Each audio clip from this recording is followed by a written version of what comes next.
சின்ன மருமகள் சீரியல் நேயர்களுக்கு வணக்கம். சின்ன மருமகள் சீரியலோட வரக்கூடிய எபிசோடு எப்படி வரும்னு பார்க்கலாம்.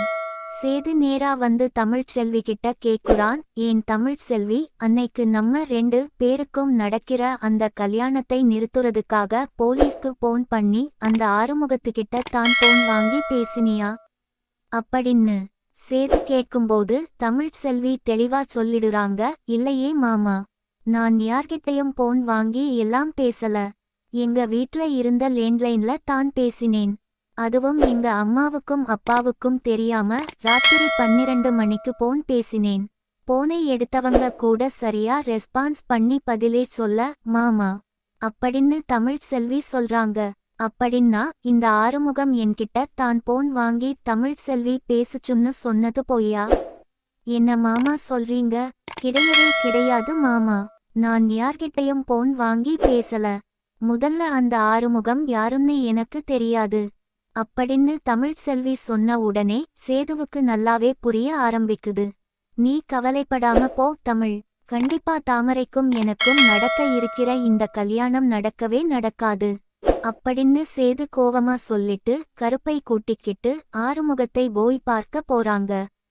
ஆறுமுகம் சேதுவை பார்த்த உடனேயே கொஞ்சம் பம்ம ஆரம்பிக்கிறான். டேய் இங்க வா அப்படின்னு கருப்பு அதட்டி கூப்பிடுறாரு. இப்ப ஆறுமுகம் யோசிக்கிறாரு, நாம சமாளிச்சிடலாம். அதான் நம்மளுக்கு சப்போர்ட் பண்றதுக்கு அந்த 2 பெரிய ஆளுங்க இருக்காங்க இல்ல, சாவித்திரியும் தாமரையும். நாம எதுக்காக பயப்படணும் அப்படின்னு மனசுக்குள்ளேயே பேசிக்கிட்டு சேதுகிட்ட வர்றாரு. இப்ப சேது கேக்குறாரு, டேய் உன்கிட்ட போன் வாங்கி பேசுனது யாருடா, யாருன்னு சொன்ன அப்படின்னு சேது கேட்கும்போது அது உங்க சம்சாரம் தான். அது அவங்க தான் போன் பண்ணி பேசினாங்க. அந்த தமிழ்ச்செல்வி அம்மா. என்ன சேது, நூ எத்தனை தடவை சொல்றது? இப்ப சேதுக்கு கோபம் வருது. டேய் நல்லா மறுபடியும் யோசிச்சு சொல்லு, ஏன்னா நான் சரி கோவத்துல இருக்கேன். காலை 8:30 மணிக்கே போன் வந்திருக்குன்னு போலீஸ்ல இருந்து தகவல் கொடுத்தாங்க. ஆனா காலை 8:30 மணிக்கு தமிழ்ச்செல்வி மணப்பெண்ணா என் பக்கத்துல உட்கார்ந்து இருந்துச்சு. பின்ன எப்படிடா உன்கிட்ட போன் வாங்கி பேச முடியும் அப்படின்னு சேது கேட்கும்போது ஆறுமுகம் உளர ஆரம்பிக்கிறாரு. அது வந்து இல்லண்ணே, அதுக்கு முன்னாலேயே போன் வாங்கி பேசிட்டாங்க அண்ணே.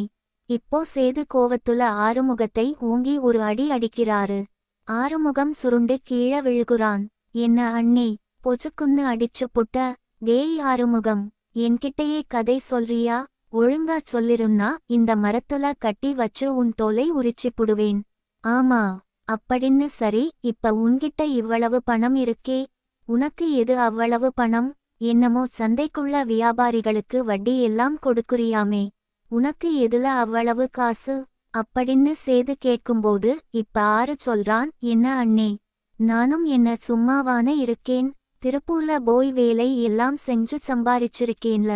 எங்க அக்காவுக்கு வேற ஆபரேஷன் இருக்கு, அதுக்காகத்தான் காசு சேர்த்துட்டு இருக்கேன். அது பத்தாது அண்ணே. சரி, இருக்குற பணத்தை வச்சு வட்டிக்கு விட்டா கொஞ்சம் காசு சேரும்ல, அப்படின்னு சொல்லித்தான் நான் வட்டிக்கு எல்லாம் கொடுத்துட்டு இருக்கேனே. இதை போய் பெருசா நினைக்கிறீங்க? டேய் உண்மையே சொல்லு, இந்த பணம் உனக்கு எப்படி கிடைச்சுச்சு? எனக்கு தெரியும், எல்லாமே எங்க சாவித்திரி அத்தை தானே கொடுத்துச்சு. ஏன்னா அவங்க எல்லாத்தையும் சொல்லிட்டாங்க. அந்த சாவித்திரி அத்தையும் தாமரையும் சொல்லிட்டாங்க உன்கிட்ட பணத்தை கொடுத்த விஷயத்தை அப்படின்னு சேது ஒரு பிட்டை போட்டு பேசின உடனே இப்ப ஆறுமுகம் யோசிக்க ஆரம்பிக்கிறான்.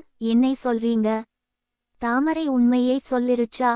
தாமரை தான் போன் பண்ணேன்னு சொல்லி உண்மையை சொல்லிருச்சா அப்படின்னு ஆறுமுகம் உளர ஆரம்பிக்கிறான். இப்போ சேதுவும் கருப்பும் ஆறுமுகத்தை சரம் மாதிரியா வச்சு வெளுன்னு வெளுக்குறாங்க. ஏன்டா அப்படி சொன்ன?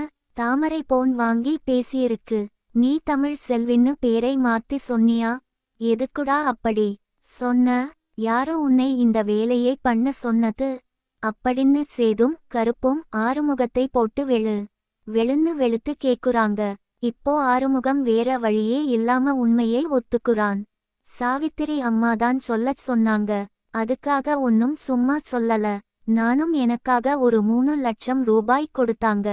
இப்ப கூட உங்களுக்கு கல்யாணம்னு கேள்விப்பட்டேன்.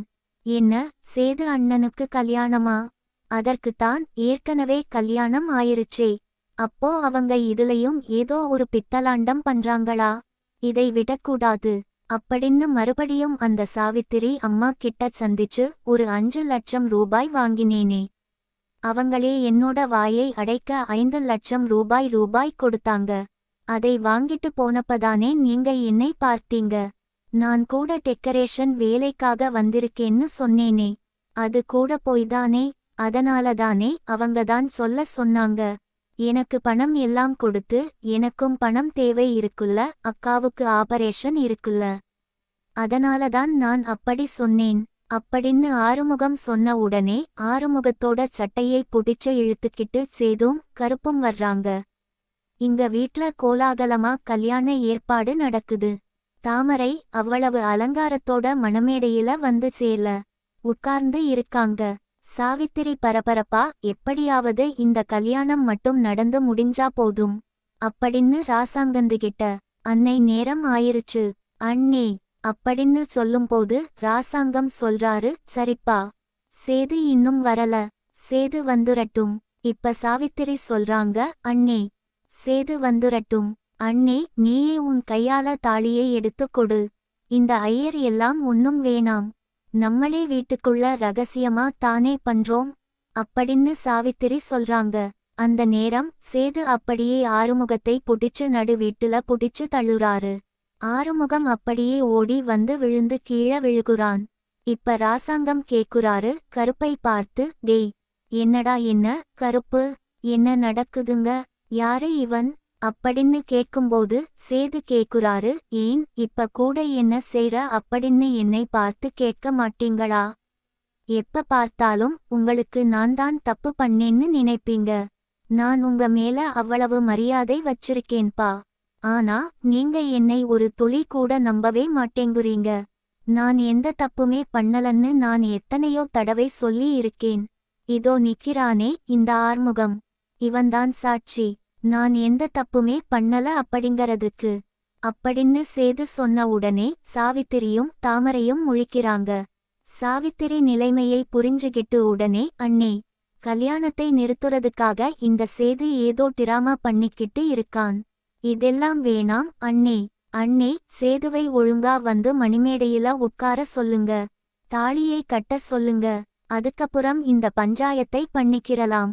இவன் கிடக்குறான் சல்லி பையன், யாரு இவன், இவனை அப்புறம் விசாரிக்கலாம் அப்படின்னு சாவித்திரி சொல்றாங்க. சேது சொல்றாரு, அத்தே கொஞ்ச நேரம் அமைதியா இருங்க, எல்லா உண்மையையும் இப்ப இவன் சொல்லுவான். டேய் சொல்றா அப்படின்னு சேது ஆறுமுகத்துக்கிட்ட சொன்ன உடனேயே இப்ப ஆறுமுகம் சொல்ல ஆரம்பிக்கிறான். இல்லைங்க, என்கிட்ட போன் வாங்கி போலீஸ் ஸ்டேஷனுக்கு போன் பண்ணி கல்யாணத்தை நிறுத்துனது இந்த பிள்ளை தாமரை தாங்க அப்படின்னு ஆறுமுகம் சொல்றாரு. உடனே ராசாங்கத்துக்கு கோவம் வருது. டேய் அப்புறம் எதுக்குடா அன்னைக்கு நீ தமிழ் செல்விதான் போன் வாங்கி பண்ணுச்சுன்னு சொன்ன? இல்லைங்கய்யா, உண்மையை சொல்லக்கூடாதுன்னு சொல்லி இந்த தாமரையும் சாவித்திரி அம்மாவும் எனக்கு காசு கொடுத்து அப்படி சொல்ல சொன்னாங்க. அதனாலதான் நான் இப்படி சொல்லிப்புட்டேன் அப்படின்னு ஆறுமுகம் சொல்றான். உடனே சாவித்திரி, அண்ணே இதெல்லாம் சுத்தப்போய், சேதுவும் கருப்பும் சேர்ந்து நடத்துற நாடகம் இது. என் மகளை ஏமாத்த பாக்குறாங்க. என் மகளை சேது கெடுத்துட்டு இப்ப கல்யாணம் பண்ணிக்க கூடாதுங்கிறதுக்காக பிளான் பண்றான் அப்படின்னு சொல்லும்போது, அத்தே பொறுங்க பொறுங்க, நான் வர்றேன், இதோ கையோட டாக்டரையும் கூட்டிட்டு வந்திருக்கேன். தாமரையை டாக்டர் செக் பண்ணி பார்க்கட்டும், உண்மையிலேயே கெட்டு போயிருக்கான்னா நான் தாலியை கட்டுறேன். தமிழ் செல்வியை தாலி எடுத்து கொடுப்பா அப்படின்னு சேது சொன்ன உடனே சாவித்திரி சொல்றாங்க, இல்ல இல்ல, அதெல்லாம் ஒத்துக்க முடியாது. என் பொண்ணை டாக்டர் வச்சு செக் பண்றதா? அதெல்லாம் என்னால ஒரு காலும் ஒத்துக்கவே முடியாது. இப்போ சேது சொல்றாரு, என்னப்பா எல்லாம் பார்த்துக்கிட்டு தானே இருக்கீங்க, இப்ப என்ன சொல்றீங்க? சாவித்திரி அத்தை என்னமோ அந்த குதி குதிச்சாங்க, அழுது ஊரையே கூட்டுனாங்க. தாமரையும் அத்தையும் நான் தான் கெடுத்துப்புட்டேன் தாமரையை அப்படின்னு. இப்போ டாக்டர் வந்திருக்காங்க, இல்லை, உண்மையிலேயே தாமரை என்னால கெட்டு போயிருக்கான்னா டாக்டர் பரிசோதனை பண்ணி உண்மையை சொல்லட்டுமே. அது மட்டும் உண்மையா இருக்கட்டும். நானே தாலி கட்டுறேன் தாமரை கழுத்துல அப்படின்னு நெஞ்சை நிமித்தி சேது பேசுறாரு. இப்ப தமிழ் செல்வியை ராப் பண்ணிட்டு உள்ள வர்றாங்க. கூடவே சுமங்கலி பூஜையில கலந்துகிட்ட அந்த ஊர் மக்கள் எல்லாருமே உள்ள வர்றாங்க. செல்லப்பாண்டி, வசந்தி எல்லாருமே உள்ள வந்துறாங்க. மாமா, பரவாயில்லையே மாமா, ரொம்ப புத்திசாலியா பேசுறீங்க. இப்ப தமிழ் நேரா ராசாங்கத்துக்கு முன்னால போய், மாமா நீங்க இப்ப சொல்லுங்க. மாமா, என் பையன் சேதுபதி நல்லவருன்னு நான் அப்ப இருந்து சொல்லிக்கிட்டு தான் இருக்கேன். இப்போ உங்க பையனும் சொல்ல தயாராயிட்டாரு. அவரை பத்தி அவரே நம்புறாரு. அன்னைக்கு ராத்திரி என்ன நடந்துச்சுன்னு டாக்டர் பரிசோதனை பண்ணி சொல்லட்டுமே அப்படின்னு தமிழ் செல்வி கேட்ட உடனேயே ராசாங்கம் அமைதியா இருக்காரு. இதெல்லாம் பார்த்துட்டு இருக்க சாவித்திரி, அண்ணே என்ன அண்ணே நீ அமைதியா இருக்குற? இந்த தமிழ்ச்செல்வி பேசுறதுக்கு அவன் கண்ணத்திலேயே 4 அப்பு கோடி வெளியிலன்னு சொல்லி விரட்டாம பார்த்துக்கிட்டு இருக்கே அண்ணே. தாமரை கழுத்துல சேதுவை தாலி கட்ட சொல்லு அப்படின்னு சாவித்திரி சொல்லும்போது இப்ப ராசாங்கம் சொல்றாரு, இந்த சாவித்திரி கொஞ்சம் அமைதியா இரு. அதான் டாக்டர் வந்திருக்காங்க இல்ல, பரிசோதனை நடக்கட்டும், அதுக்கப்புறம் சேது தாலியை கட்டுவான் அப்படின்னு ராசாங்கம் சொல்லும்போது அப்படி சொல்லுங்கப்பா. ஏன்னா தாமரை கெட்டுப்போகவே இல்லை. எனக்கு நல்லா சுயநினைவு இருக்கு. அன்னைக்கு என்னென்ன நடந்துச்சு அப்படின்னு நானும் யோசிச்சு பார்க்கிறேன். தாமரை என்கிட்ட பேசிக்கிட்டு இருந்துச்சு, நானும் பேசிக்கிட்டு தான் இருந்தேன். அதுக்கப்புறம்தான் எனக்கு என்ன நடந்துச்சுன்னே தெரியல. அன்னைக்கு தாமரை நடந்துகிட்டு விஷயமே வேற மாதிரி இருந்துச்சு. என்னடா வழக்கத்துக்கு மாறா பேசுறாளேன்னு யோசிச்சேன். என்னை இவ்வளவு பெரிய சிக்கல்ல மாட்டி வச்சிட்டாங்க. இல்லை அப்படின்னு சேது சொன்ன உடனேயே சாவித்திரி டாக்டரோட பரிசோதனைக்கு ஒத்துக்க மாட்டேங்குறாங்க. ஒரு கட்டத்துல சாவித்திரி அழுக ஆரம்பிக்கிறாங்க. ராசா அங்க சொல்றாரு, பரிசோதனை பண்ணாதான் என் பையன் தாலி கட்டுவான். அதுவும் டாக்டர் பரிசோதனை பண்ணும்போது இந்த தமிழ் செல்வியும் கூட நிப்பான் அப்படின்னு ராசாங்கம் சொல்றாரு. சாவித்திரி ஒத்துக்கவே மாட்டேங்குறாங்க. இப்ப சேது சொல்றாரு, இந்தாங்க அத்த, எங்க அப்பா சொல்றதுக்கு முன்னாடி நான் சொல்றேன். தயவு செய்து 2 பேரும் வீட்டை விட்டு வெளியில போயிருங்க. இல்லைன்னா எனக்கே தெரியாது நான் என்ன பண்ணுவேன்னு. இப்ப ராசாங்கம் சொல்றாரு, இந்தா சேது, நீ செத்த அமைதியா இரு. ஏய் சாவித்திரி, நீ பண்ற நடவடிக்கையிலேயே தெரியுது நீ பெரிய சூழ்ச்சி பண்ணி இப்படி என் பையன் சேது மேல அபாண்டமா பழி சுமத்தி இருக்கேன்னு. மரியாதையா சொல்றேன், நீ இந்த வீட்டை விட்டு வெளியில போயிரு. இப்போ சாவித்திரி மறுபடியும் அழுது ஆர்ப்பாட்டம் பண்றாங்க. ஒரு கட்டத்துல ராசாங்கம் கோவப்பட்டு சாவித்திரியை ஓங்கி கண்ணத்துல அடிக்க ஓங்குறாரு. கூட பிறந்தவள ஆச்சுன்னு பாக்குறேன், பொண்ணா போயிட்ட, முதல்ல வீட்டை விட்டு வெளியில போ அப்படின்னு கழுத்தை பிடிச்சு சாவித்திரியவும் தாமரையும் ராசாங்கம் வெளியே தள்ளி விடுறாரு. இந்த கதை உங்களுக்கு பிடிச்சிருந்தா லைக் பண்ணுங்க, ஷேர் பண்ணுங்க.